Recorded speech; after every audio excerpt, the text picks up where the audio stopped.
झालेली आहे आणि मोर्चेकरी जे मोर्चामध्ये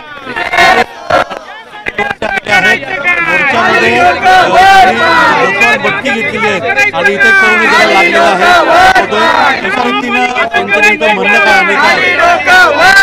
कशा हा मोर्चा काढला जातो मला अपघात झाला हे मला लागलं गेलंय आणि हे माझं एकट्याचंच नाही की अनेक लोकांना किती अपघात घडलेले रस्त्याच्या खड्ड्यामुळे म्हणा ट्रॅफिकमुळे म्हणा कोणाला उपचार घेताही येत नाही कारण म्हणजे वाहतूक कोंडीमुळे जाताही येत नाहीये दवाखान्यात या कारणाने मी इथे रस्त्यांची परिस्थिती काय तुम्ही जर बघितलं तर ठाण्यामध्ये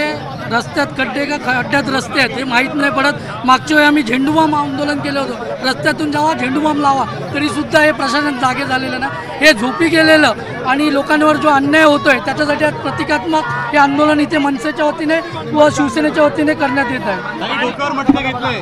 आम्हाला पाण्याची समस्या आहे ती कलवा पाणी समस्या नेमकी काय आमच्या इकडे कलवामध्ये 1 तास पाणी मुश्किलने येतो कधी कधी 2-2 दिवस पाणी येत नाही आम्ही पाण्यासाठी हक्क मागायला आलेलो आहे। हे हातामध्ये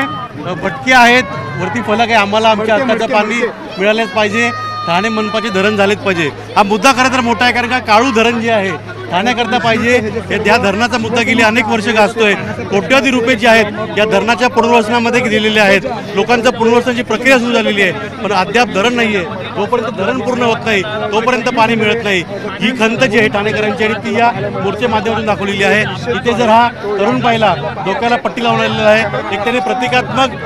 त्याचं म्हणणं निषेध जो आहे तो करण्याचा प्रयत्न केला आहे कारण का कळव्यामध्ये रस्त्यामध्ये गाडी जी आहे ती त्याची पडली होती खड्ड्यामुळे त्याला अपघात झाला होता असं त्याचं म्हणणं आहे आणि वेगवेगळ्या पद्धतीनं त्या मोर्चेमध्ये जे मोर्चेकरी जे आहेत ते सामील होताना दिसत आहेत।